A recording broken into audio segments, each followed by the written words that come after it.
Prince William is no longer the diffident 20-something who once trailed behind his grandmother at state banquets.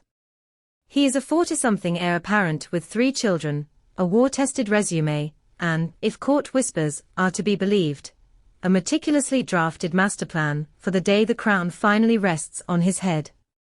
Inside Kensington Palace, the hush has been broken not by fanfare, but by the soft rustle of briefing papers, seating charts and future court rolls on which one name, once expected to stand in bold relief beside William's, is now conspicuously absent: Prince Harry. A throne redesigned in silence. William has not committed a single grand design to paper, at least none that palace courtiers dare leak, but the contours are obvious to anyone who still has ear or eye within the royal maze. The future king intends a court that is slim, surgically efficient, and above all, loyal. Gone will be the sprawling cousins in minor palaces model of the late Elizabethan era. In its place, a nucleus of working royals whose reputations are unblemished by scandal or self-promotion, people capable of sharing in the grind of ribbon cuttings, investitures, and midnight red boxes without complaint or memoir contracts. For decades the presumption had been that the 2 brothers would anchor that nucleus, William the statesman, Harry the action man, the statesman's gravitas buttressed by the action man's charisma. They were the monarchy's twin engine, the living memorial to Diana, the living assurance that the institution could feel and laugh and bleed. That fantasy died the moment the Duke of Sussex boarded a commercial flight for Vancouver Island in January 2020, and did not come back. The grief no one sees. Inside the palace, aides say William passed through a private stage of mourning, not noisy grief, but the quiet kind that settles behind the ribs. He lost not only a brother, but the one person in the world who understood what it feels like to walk into a room and be both the most known and most isolated soul present. Friends claim the Prince of Wales keeps a framed childhood photograph, 2 boys in regulation shirts, giggling on a log, in a study drawer. They say it reminds him what was forfeited. If so, that drawer seldom opens now. What was forfeited cannot be retrieved, and the modern monarchy cannot wait on might have been. Enter the stand-ins, Zara, Anne and the non-working cavalry. Into the vacuum rides a most improbable cavalry. At its head, Zara Tyndall, the Queen's athletic granddaughter with 0 Her Royal Highness, 0 public funding and a reputation for plain speech.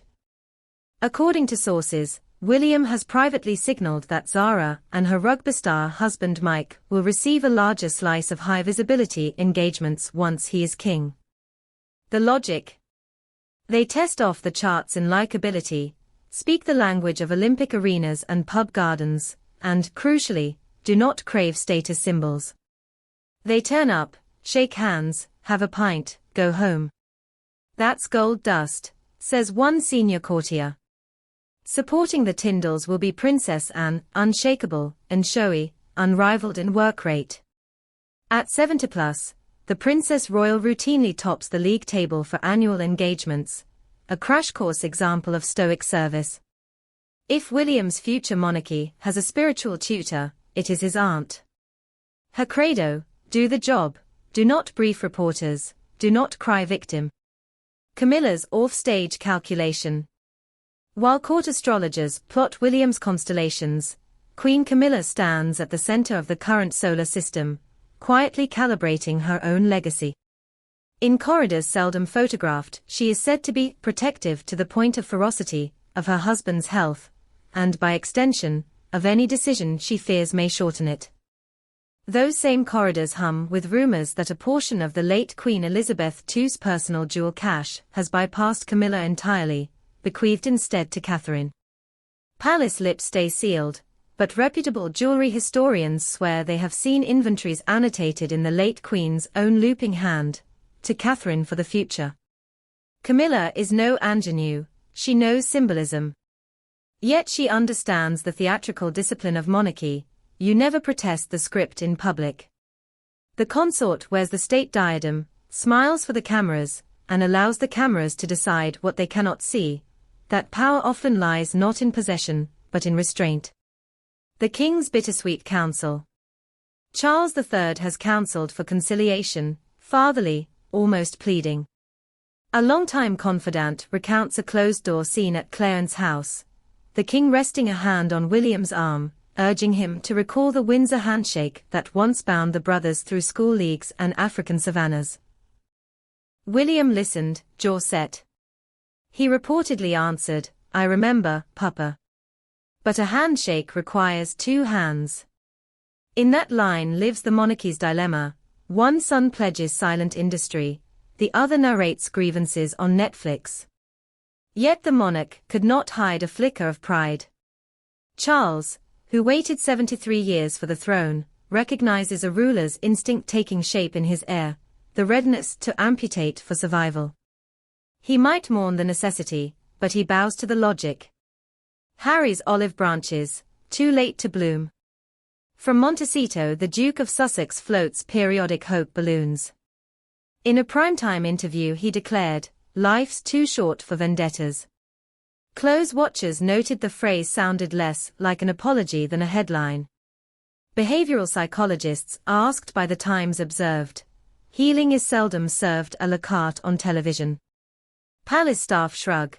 They remember privacy lawsuits, security rows, and a book that painted William as a bully. Trust, they say, is a bank account emptied faster than it can be refilled. A monarchy recast for the Instagram century. Inside the think tank of the Prince and Princess of Wales, the mantra is relevance through empathy. Mental health hotlines, homelessness projects, early childhood research, these are the visible pillars. The invisible pillar is optics. William has witnessed the House of Windsor lurch between gilded splendor and 20th century tabloid carnage.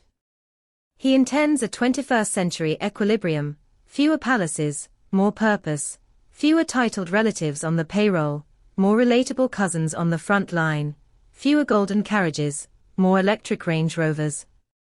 The Tyndalls, the Princess Royal, perhaps the Wessexes, this is the skeletal crew of tomorrow's firm, trusted to embody service without scandal.